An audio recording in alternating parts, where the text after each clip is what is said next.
vamos a hacer memoria de una persona alegre, crítica, revolucionaria, controversial, que cuando era muy joven organizó con sus amigos una tertulia a la que solo podían asistir quienes hubieran demostrado que no servían absolutamente para nada. La tertulia se llamaba Del Rotundo Vagabundo. Eran los pinitos periodísticos de quien va a ser el hombre más famoso de Colombia. Nos referimos a Jaime Garzón, lamentablemente asesinado por una mafia de militares y paramilitares, crimen que está todavía en la impunidad. Bienvenidos a este nuevo capítulo de Hagamos Memoria. Aparentemente él en una de las reuniones a la cual iba con otros muchachos que compartían con él el trabajo, él llegó, creo que silbando o cantando la canción de Heidi, ¿no? La la la la, entonces sí, y quedó Heidi.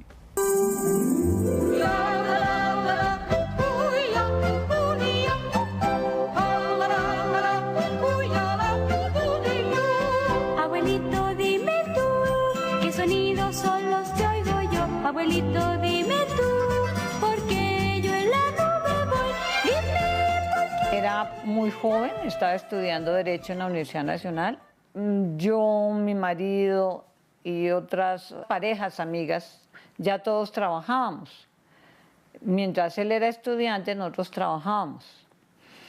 Él tenía un amigo que le decía Astete, porque decía que era como el padre Astete, el de la religión, que infalible, no se equivocaba, nunca se equivocaba Astete. Lo conocimos desde muy pequeño y él hizo parte de esa red, a pesar de que era muy pequeño, de esa red urbana del ELN, donde yo estaba con viejos amigos. Él no aceptaba que en la universidad hubiera solamente gente de izquierda vestida con pasamontañas y tirando piedras. Se iba vestido de chino de college inglés, o sea, en pantalones cortos y media de rombos y camisita blanca con corbata y un chaqueta, ¿no?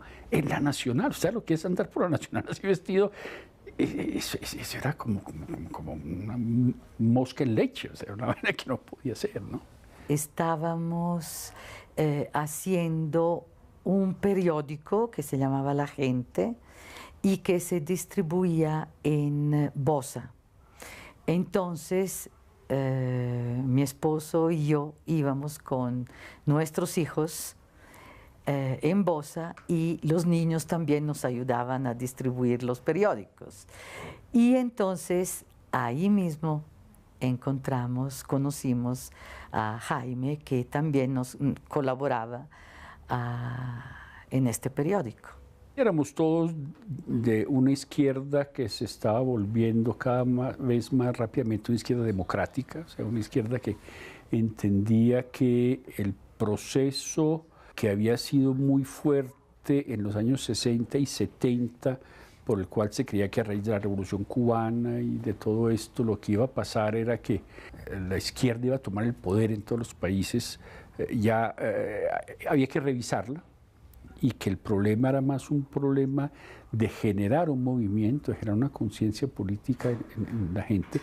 Entonces nos estábamos ya trasladando a ser una izquierda más democrática porque estábamos más buscando la participación de la gente. Nosotros llegamos a Bogotá precisamente en esa coyuntura de la amnistía, ¿sí? De la primera amnistía, y en ese sentido fuimos como los primeros amnistiados en Colombia, ¿no? de esa etapa. Y entonces ahí empezamos a vincularnos nuevamente y a encontrar como los compañeros también como de la vida legal dentro de esa militancia. Y allí entonces empezamos a reunirnos. Yo no recuerdo exactamente, yo sé que nos reuníamos en la casa de Hernando y Miriam, y ahí estaba él, pero él era un sardino que nadie le paraba bolas. Y él, muy hábilmente, muy inteligentemente, yo después lo vi y lo hemos analizado, él empieza a buscarnos a las mujeres. Y a la primera que empieza, yo entro a trabajar al Ministerio de Justicia con Rodrigo Lara, y él empieza a buscarme, era en la 12, era el Ministerio de Justicia. Y él va me espera a la salida a la hora de almuerzo y como era un sardino, yo lo invitaba a almorzar porque yo sí trabajaba y estaba ya ganando algún dinero. Y entonces yo me moría de la risa con él. Todo lo que decía a mí me producía una hilaridad, un gusto, entonces yo la pasaba feliz con él. Y siempre iba, y cualquiera de mis compañeros de ahí del ministerio que venían conmigo, entonces también, y se morían de la risa. Es un loco tiernísimo, porque él era muy tierno con mis hijos, sí, con los dos grandes, porque la chiquita no había nacido todavía.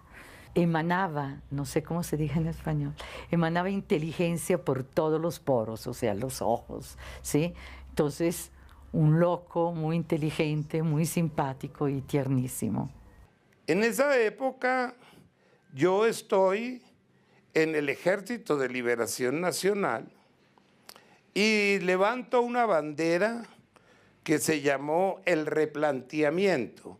¿En qué consistía el replanteamiento del ELN? El replanteamiento del ELN, como lo teníamos propuesto con un grupo de amigos, era buscar precisamente un cambio en esa visión del ELN que se expresase más por razones y por compromisos políticos y sociales, y dejara aparte y fuera dejando aparte la proyección militar.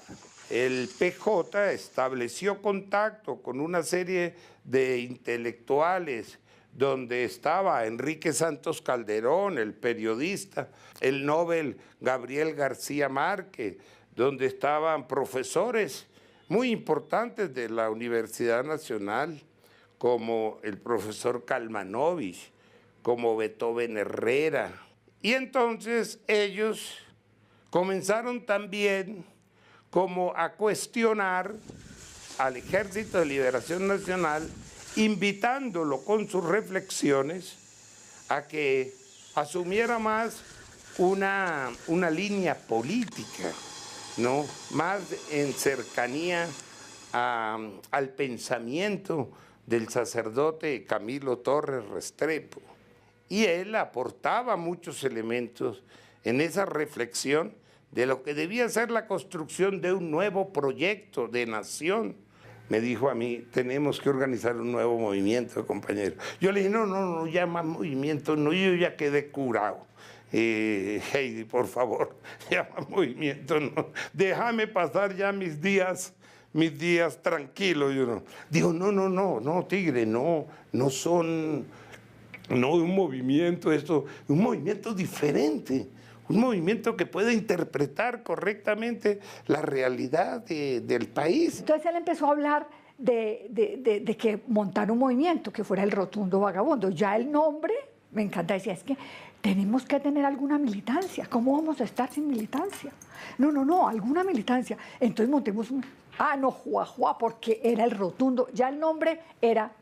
Y en esos días llega con un librito y me lee como una metáfora de Lao Tse, que Lao Tse iba con sus discípulos y llegó a un pueblo que ya conocían y habían cortado todos los árboles, menos uno.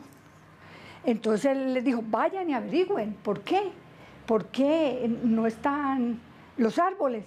¿Por qué? Sí, ¿qué pasó? Entonces van y preguntan, dice, todos porque lo necesitaban para madera, para hacer no sé qué cosa y tal. ¿Y ese por qué no lo cortaron? Porque ese no sirve para absolutamente nada. Ese árbol, si es para leña, echa un humo que hace estornudar.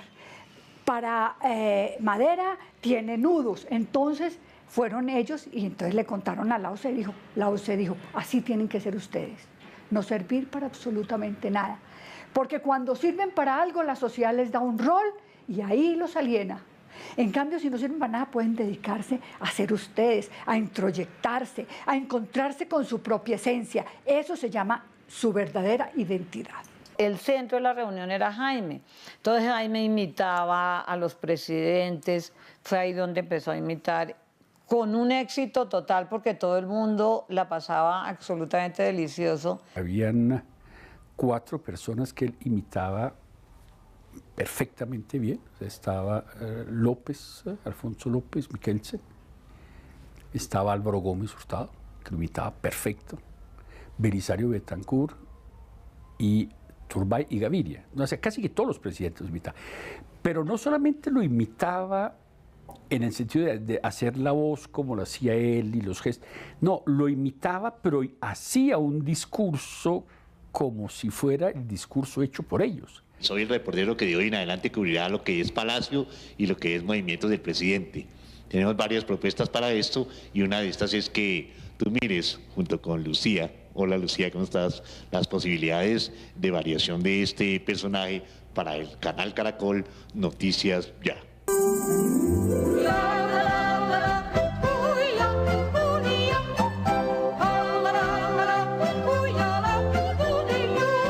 Abuelito, dime tú, ¿qué sonidos son los que oigo yo? Abuelito, dime tú, porque yo en la nube voy. Dime por qué. Es una máquina de ideas, constructor de sueños, constructor de proyectos. Y tiene una característica fundamental para mí, que muy fácilmente induce a la risa, a la sonrisa. El encuentro con Jaime cambiaba los ambientes. El rotundo vagabundo debe ser integrado por gente que nos sirva para eso, que haya demostrado hasta la saciedad no servir para absolutamente nada. Ya eso así sonaba muy chistoso.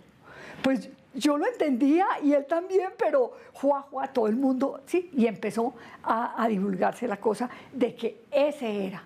El que pertenezca al rotundo vagabundo debe haber demostrado hasta la saciedad no servir para absolutamente nada. ¿Y qué significa no haber servido uno para nada en la vida?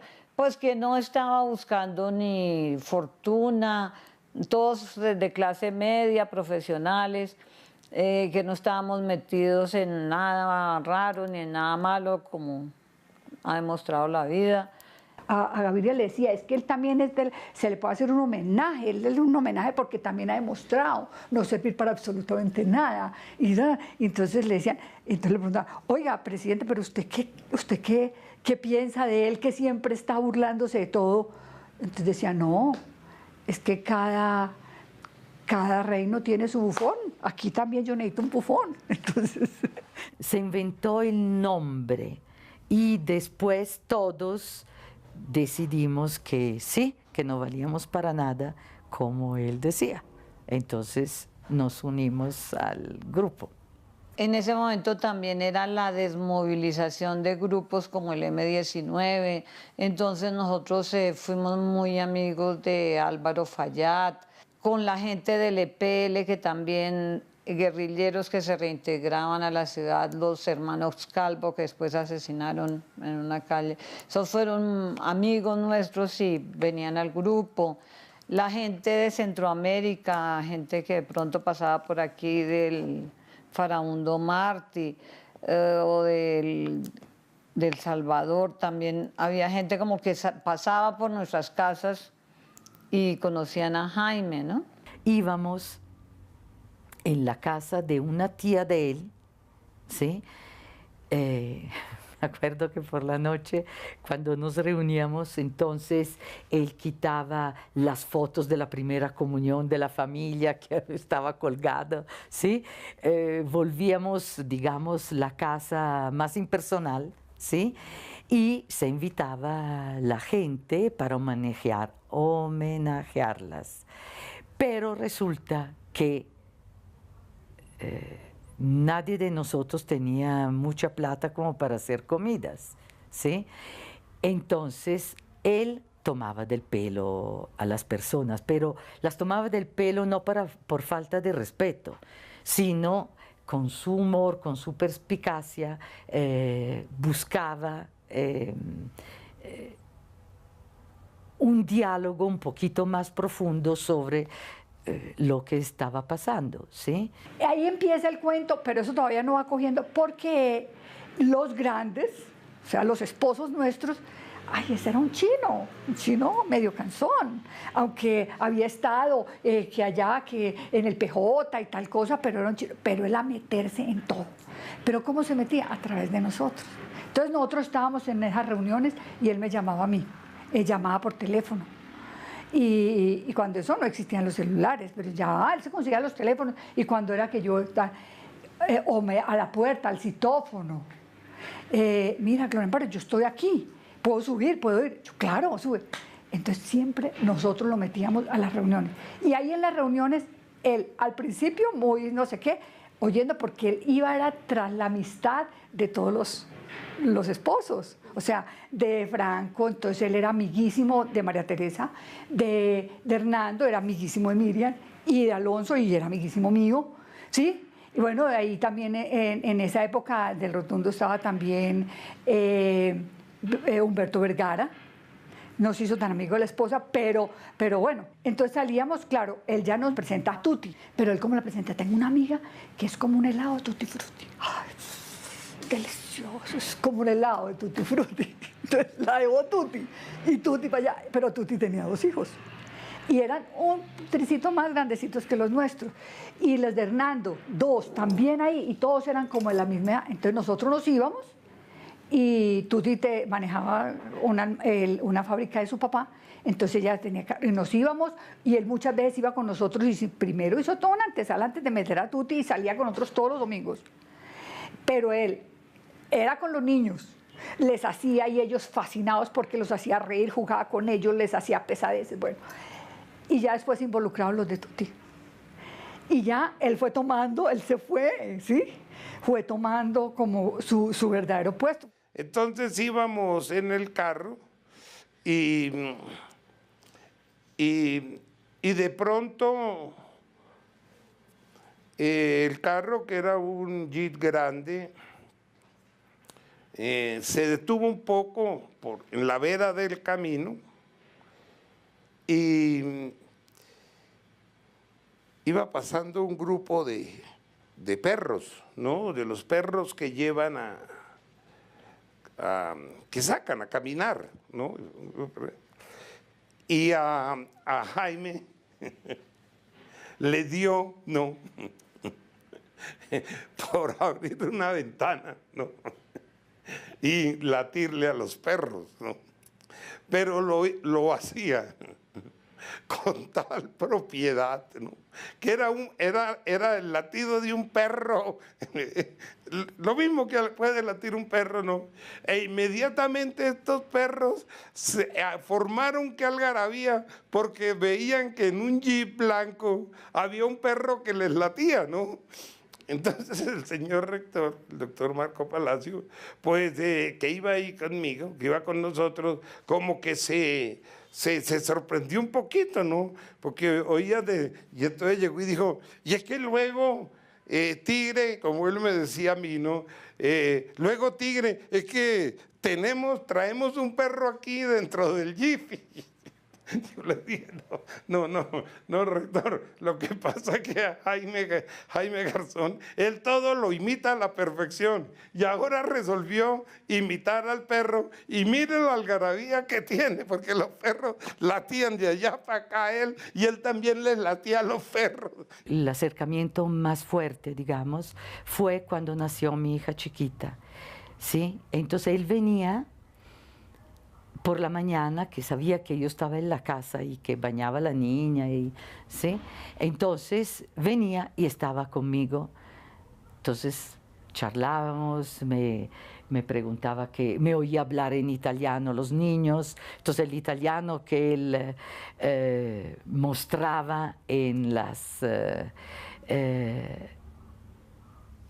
sus programas, sí, era el italiano que había aprendido aquí oyéndome hablar con los niños. En estas reuniones, ¿verdad?, empezábamos a ver su humor, su verve, su inquietud, ¿sí?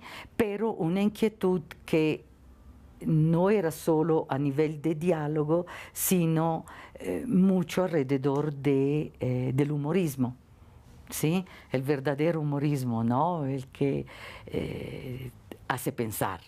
María Jimena Duzán, que entrara al Rotundo Vagabundo.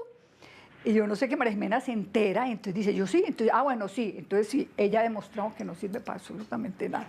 Entonces llega y le cuenta y le hace toda la exposición y le coge su vida así de chiste en chiste, bueno, y es chistosísimo porque entonces María Jimena ingresa, ¿no? Y dice que sí, que entonces que ingresa, entonces dice, pero María Jimena, tú lo que vas a hacer es el seno del movimiento, porque yo sé que tú eres talla 38. Lo pone el seno del movimiento. Miriam siempre era, siempre ha sido muy contestataria, ella siempre todo lo objeta, entonces dijo, sí Miriam, perfecto, tú sigue así porque tú eres la disidencia del Rotundo Vagabundo, porque movimiento que no tenga disidencia es movimiento que no vale la pena. Entonces, no es que le aceptáramos locuras de verdad, sino locuras con sentido, ¿sí? Y entonces su humor, su dulzura, su acercamiento, ¿sí? Era muy cercano a nosotros, a los niños. Tenía, aunque a veces puedan pensar que no, pero tenía un fuerte sentido de familia. Él quería mucho a Rafael y también a su señora. Pero lo que Rafael no sabía no era cuál era la razón que él nos decía a nosotros que justificara el Rotundo Vagabundo. Yo lo conocí cuando él estudiaba en la Nacional y tenía un grupo de amigos que eran antiguos militantes del ELN que se habían retirado del ELN y se hacían llamar el Grupo Rotundo Vagabundo. Y hacían como unas comidas, recuerdo que era un italiano, no recuerdo el nombre, que hacía una pasta muy, muy rica. Entonces invitaba y ahí pues tuve la ocasión de conocer a Garzón, lo conocí a través de Hernando Corral. y cuando el homenaje a Rafael Pardo, eso se llenó así. Y lo hizo en la casa de la tía de él, que se había viajado. Y era una casa grandísima, eso se llenó. O sea, que los ravioles terminaron siendo una cosita así, pues para ese montón de gente. Entonces, eso fue. Pero la pique, entonces, pique es el apio y la zanahoria. Y él empieza a hacer reír a todo el mundo con el cuento de cómo es que Rafael Pardo ha demostrado no servir para absolutamente nada. Y ahí después estuvimos profundizando, digamos, en muchos temas. Él entró a trabajar después a la campaña de Pastrana. Después de que Pastrana gana, lo nombra alcalde de Sumapaz y lo destituyen. Y entonces me lo encontré y lo vinculé al Plan Nacional de Rehabilitación en el gobierno del presidente Barco.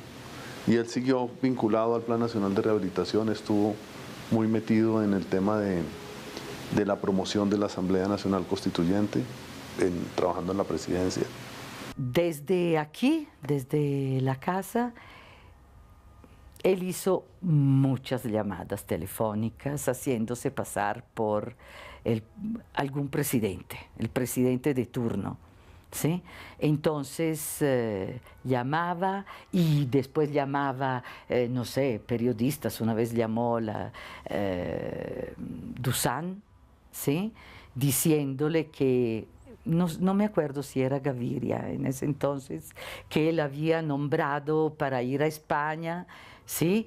Entonces, y él se hacía pasar por el presidente. Entonces, la otra creyó, naturalmente. Y más de una vez Hernando Corral, que también estaba siempre con nosotros, tuvo que llamar después a la persona y decirle, no, mire, qué pena, eso no era... Era Jaime que estaba mamándole gallo, no sé qué, porque la gente se lo creía. O sea, la gente se creía el cuento porque el tipo era totalmente convincente. Se le ocurrió, no sé si Enrique o el propio Jaime, llamar a García Márquez a Cartagena, a mamarle gallo, haciéndose pasar por Gaviria. Oiga, cabo, sé que usted acaba de construir un palacete en Cartagena. Primero contestó Mercedes y le dijo, no, pero no como el palacete que tienen aquí los presidentes. Entonces le dijo, vea, Gabo, las cosas con este proceso de paz están muy mal. Si usted convence a Carlos Andrés Pérez, que era el presidente en Venezuela, de que usted y él nos ayuden y hablen con las FARC y con el ELN y el EPL, los que estaban en Tlaxcala, eso se puede mejorar. Yo le mando el avión mañana para que vaya a Caracas y hable. Le mando el avión presidencial y Gabo, listo. Entonces aquí espero. Entonces, pues cuando se dieron cuenta de que era una mamá de gallo, que había que pararla y decirle a Gabo que eso era Jaime Garzón. Entonces Enrique Santos llamó a Gabo y le dijo, oiga, vea, me enteré que me cuenta que Garzón le estaba mamando gallo. Eso es Garzón, eso no es Gaviria. Entonces pues Gabo quedó muy molesto. Otro día regó el cuento que un homenaje para Francisco Leal, porque era como vicerrector de la Universidad Nacional, Francisco. Y entonces eso llegó un poco gente, porque él regó el cuento en la universidad, que era para Francisco Leal, y entonces lo hace todo y llega y exactamente lo mismo, y la esposa era, ¿pero qué es esto? ¿Qué es lo que está diciendo? Pero estallada de la risa. Y Francisco Leal entendía que realmente era así. Entonces, ahí pasa una cosa muy interesante, y es que cuando yo salgo del ministerio, ya él no me busca allá, sino que yo voy a la Universidad Nacional como jefe personal de la Nacional. Y entonces, pues él ya era estudiante de la Nacional. Entonces, lo que hacía era que iba al carro mío y me dejaba unas boletas.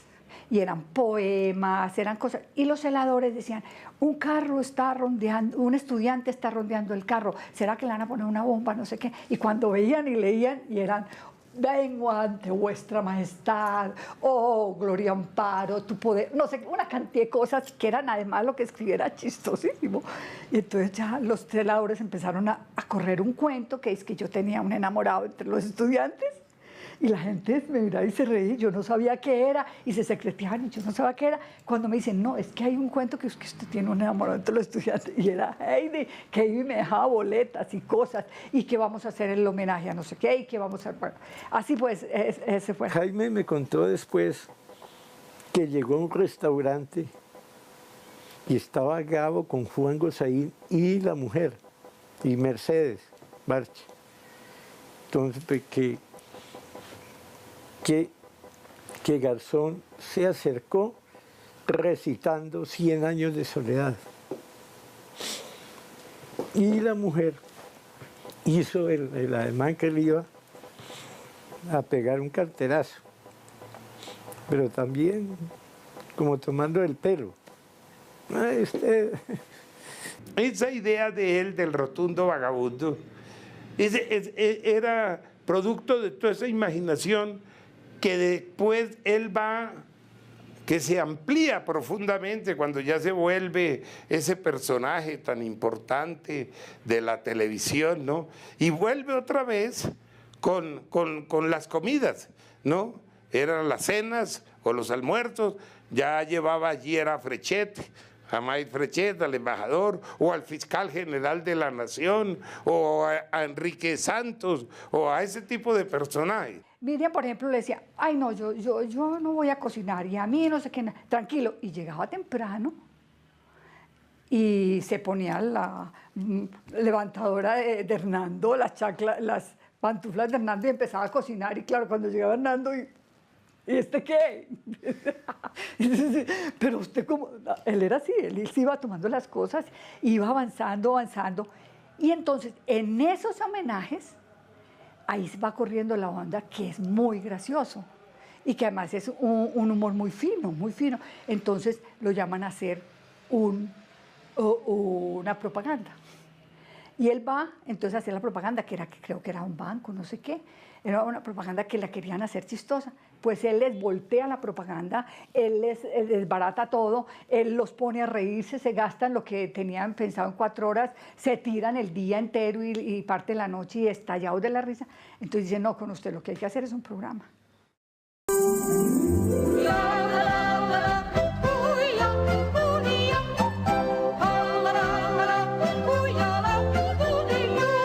Abuelito, dime tú, ¿qué sonidos son los que oigo yo? Abuelito, dime tú, porque yo en la nube voy. Dime por qué. Todos quedamos muy impactados cuando él dice, voy a hacer un programa de televisión y vamos a verlo a la casa de los italianos.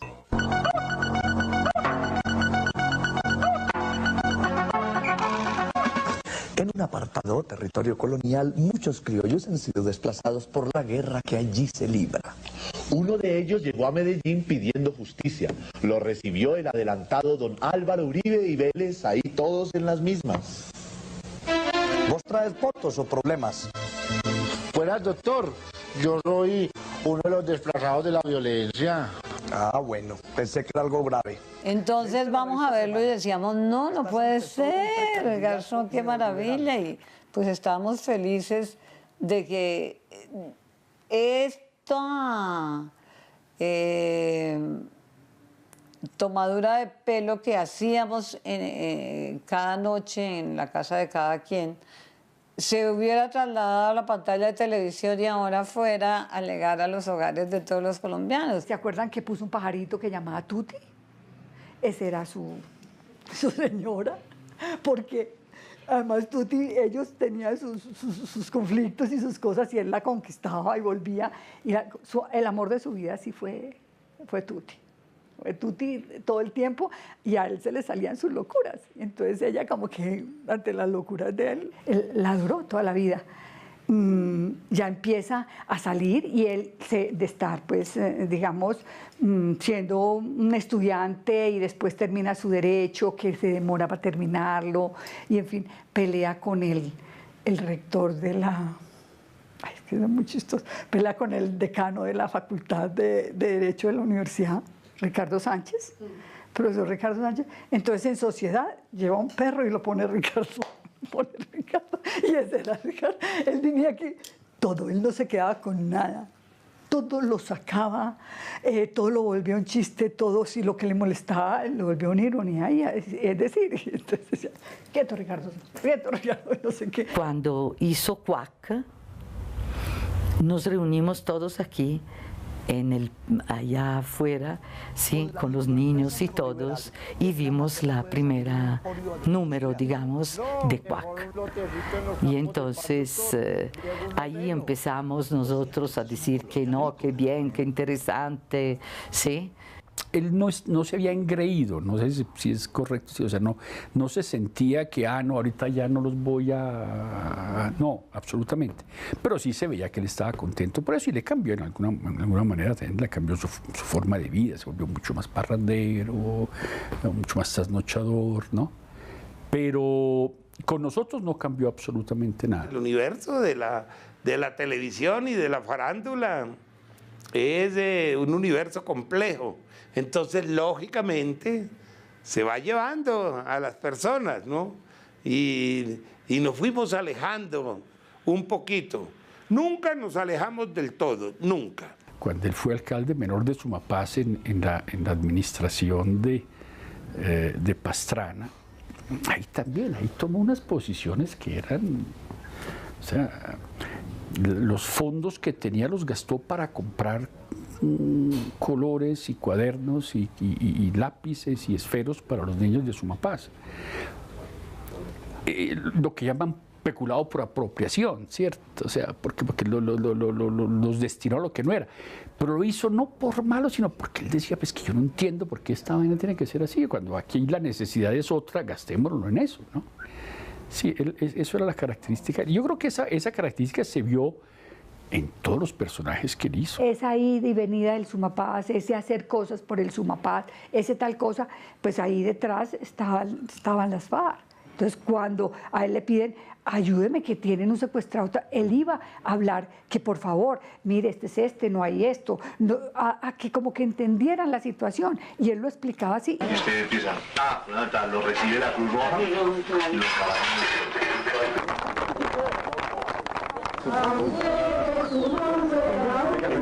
Pero eso no lo entendieron así por fuera. Entonces a él lo empezaban a buscar para eso y él sí veía, él decía, a ese no, yo no, porque, pero si esta es una persona que mire, que puede haber, como que entiendan parte de la situación de esa persona, entonces él hablaba. Y ese fue como el camino a que lo malinterpretaran en ese sentido. Y él le estaba dedicando con un gran sentido, digamos, de humanidad al tema de liberar personas secuestradas. Y él se dedicaba a eso y expuso su vida. Esta vez casi se mata por ese proceso. Y tenía, yo ya sabía y hablé con él, una muy mala opinión de muchos militares frente a lo que él hacía. Y eso lo comentamos. Y él sabía pues que tenía una muy mala opinión. Y lo comentamos y pues me dijo, mire, yo ya estoy metido en esto. Tengo una serie de personas que me han pedido que le ayude a liberar a su hijo, a su hermano, a su hermana, a su novia. Y pues sé que el ejército o sectores del ejército piensan que yo estoy haciendo una cosa indebida, yo estoy haciendo un trabajo humanitario y no voy a dejarlo. Desde allí a mí me comenzó a preocupar mucho las actividades de él y en algunas oportunidades que tuve y le logré manifestar que efectivamente me parecía que debía tener mucho cuidado porque ese camino era muy riesgoso para él. Alguna gente se atrevió a decir que es que él hacía negocio. Jaime era el tipo más desprendido del dinero. Jaime no le interesaba el dinero, ¿sí? Jaime regalaba lo que se ganaba, ¿sí? Era un tipo muy generoso, se aparecía con regalos. Yo me acuerdo la primera vez que yo tomé un whisky sello azul fue porque se apareció un día, me la llevó a la casa y así le pagaba la cuenta a los amigos.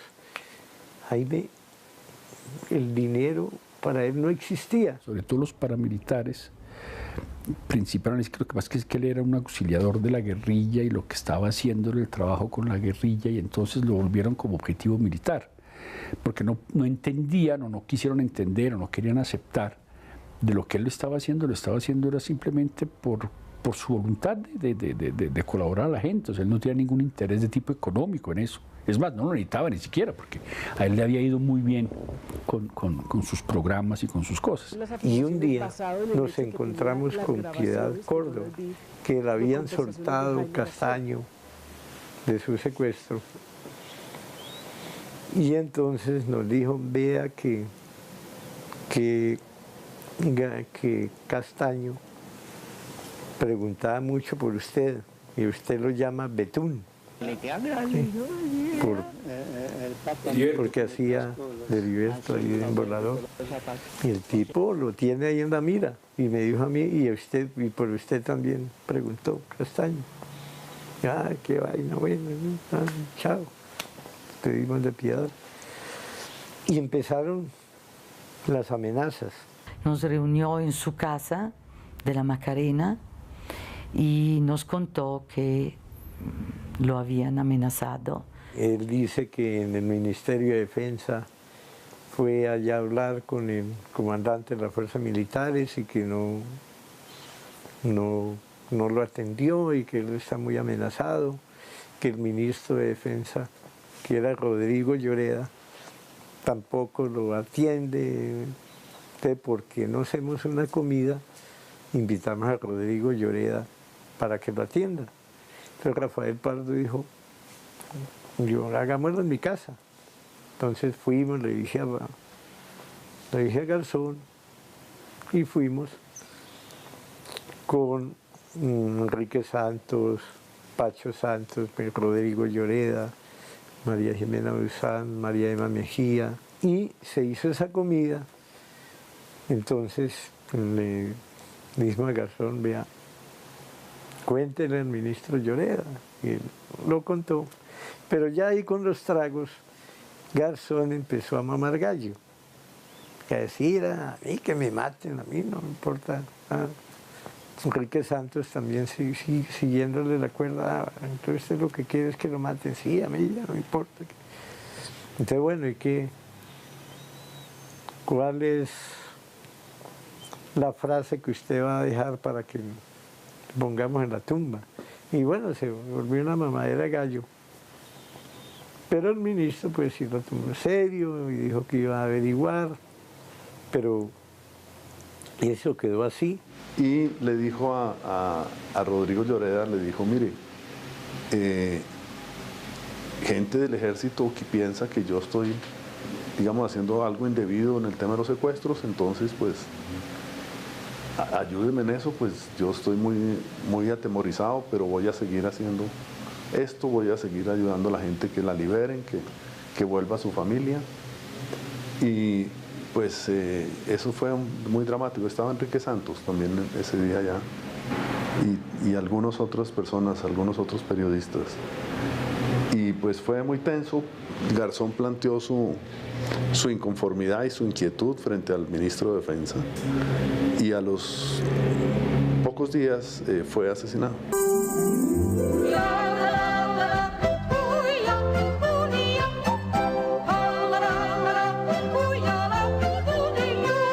Abuelito, dime tú, ¿qué sonidos son los que oigo yo? Abuelito, dime tú, porque yo en la nube voy.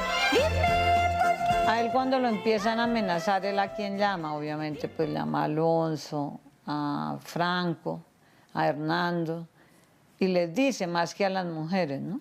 Les cuenta que lo están empezando a amenazar. Lo encuentro preocupado, cosa que no era muy común en él, encontrarlo preocupado. Y me dice que sí, que está viviendo una situación compleja porque ha recibido informaciones de que hay un grupo que quiere asesinarlo. Nosotros le dijimos, hombre, usted no puede quedarse acá. Nosotros lo ayudamos, lo sacamos, lo llevamos a alguna parte, lo echamos en un carro, hacemos de alguna forma que usted se vaya. Y no quiso, no quiso. Él como que estaba resignado a que él, si le iban a matar, que lo mataran, más o menos. Casi que parecía una última cena, ¿no? Porque era eso, es decir, a mí me iban a matar. Él dijo que le diéramos un tiempito, que sí, que él veía que la cosa era muy grave y que me parecía bien que hiciéramos lo que yo le había propuesto, pero que él iba a ir a una de las prisiones, de las cárceles, donde tenía una reunión, yo no sé con quién. Que había hablado con el Águila y que el tipo le había dicho, no se preocupe, deje yo. Hablo con Castaño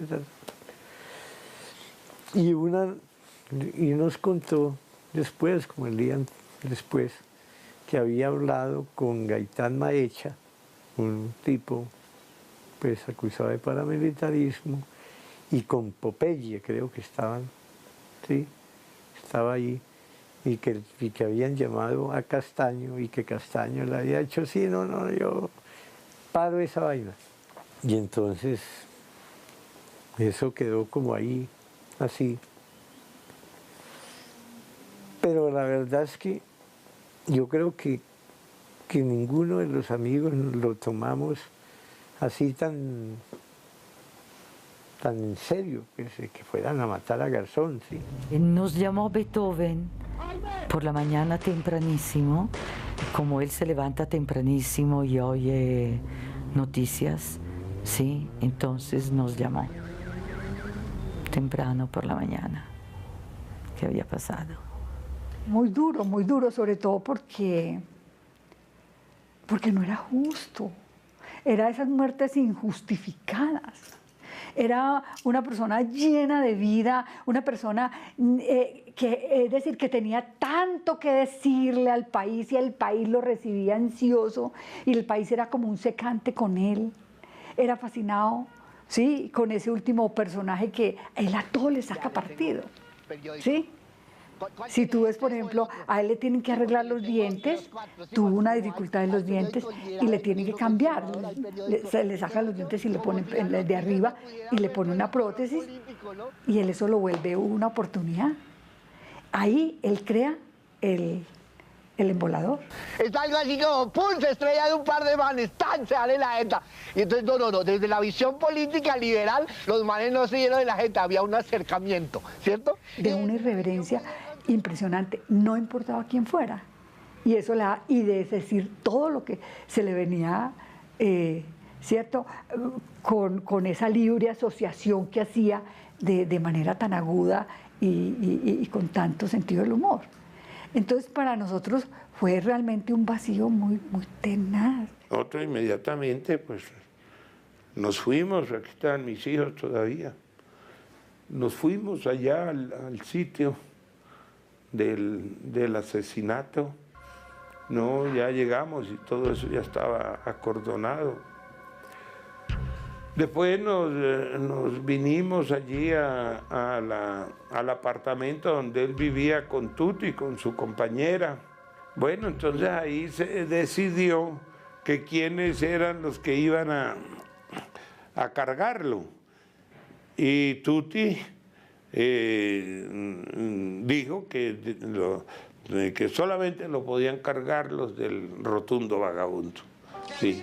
Y efectivamente, allí lo cargamos y allá pues dejamos para siempre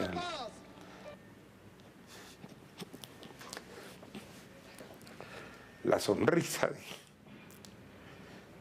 que los sicarios le robaron a la sociedad colombiana.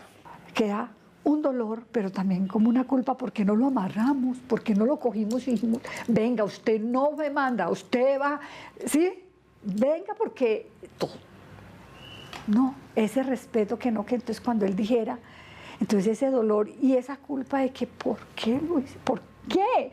¿Por qué nosotros no fuimos capaces de decirle, no señor, aquí vamos a tirar la línea nosotros, si ellos tenían, y si de alguna manera había tanta autoridad con él, y los señores tenían tanta autoridad con él, ¿cómo no fuimos capaces, ¿sí?, de decir y de decirle, no señor?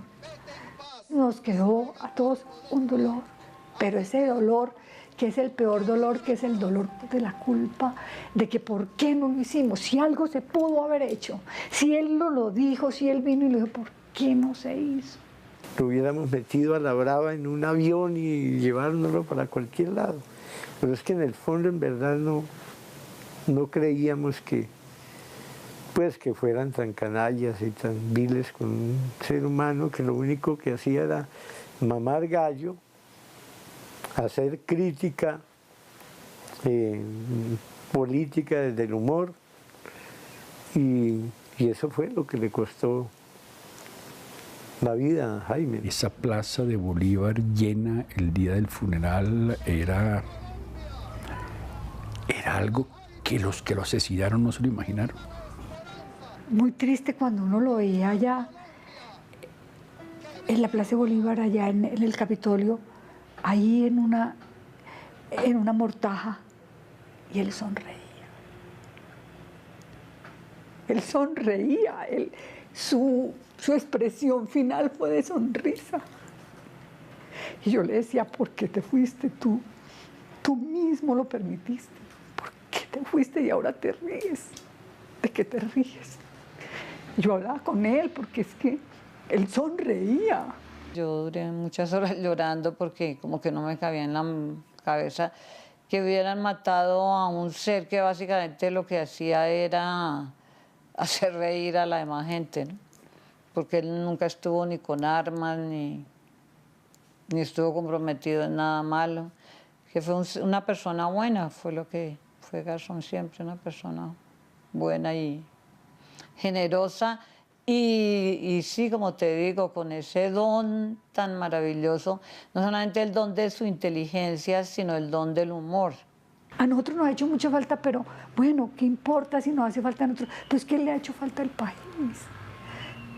Sí, porque es que el país tenía una válvula de escape a todas sus cuitas, porque él todo lo volvía humor, él todo lo volvía gozo, ¿sí? Y además que lo dejaba uno reflexionando, él dejaba a todo el mundo pensando y reflexionando, pero era de un gusto oírlo, era de una dicha oírlo. O sea, eso tenía muchas dimensiones y nos dejó un vacío muy grande. Yo creo que, no, pues, el Rotundo se ha seguido reuniendo, pero siempre estará en el centro, está él. Siempre lo recordamos. Y cuando Heidi, porque él nunca le dijimos Garzón, ni Jaime, siempre fue Heidi, porque él mismo se puso ese nombre. Entonces, él era como a jugar al grande cuando estaba muy pelado, ¿sí? Y por eso se metió a la izquierda, ¿sí? Porque era muy inquieto, él sí quería jugar un papel político, Pero había, por ejemplo, un detalle que a él le gustaba mucho, una canción que decía Para morir de otra manera. Y métale a esa canción, eso va dejando, y murió de otra manera. Yo creo que también él tenía un deseo de inmolarse, de inmolación. No tan pronto, no tan rápido, pero sí en algún momento él quería inmolarse. O a niveles inconscientes estaba eso de jugar un papel importante. Y no le importaba si le tocara entregar la vida. Y lo hubiera podido seguir jugando, porque él lo hubiera aglutinado. Él también tenía pensado la generación ya, no de un rotundo vagabundo, sino de un movimiento coyuntural fuerte que jalonara cosas importantes. Él entendía muy bien el sentido de la coyuntura, cómo incidir en una coyuntura. Y en los últimos años, en los últimos añitos lo venía haciendo, ¿sí? Jugando, articulando contactos, lo venía haciendo. Castaño, él en su libro dice que lo mandó matar, toda esa cuestión. Él lo dice, creo que lo escribió. Y es posible que sí, efectivamente él haya sido el que lo mandó matar, pero ¿quién estaba detrás de todo eso? Tiene que ser alguien muy potente, muy poderoso, que no sabemos quiénes son. O por eso no podemos decir quiénes son, porque no tenemos pruebas de que sean ellos. Pero eso es lo que ha pasado. Y ese mandante es el mismo, posiblemente es la misma línea de mandantes. Lógicamente ahorita serán los herederos de los mandantes iniciales y ahora los herederos de los que viene desde la época de Gaitán y antes de Gaitán.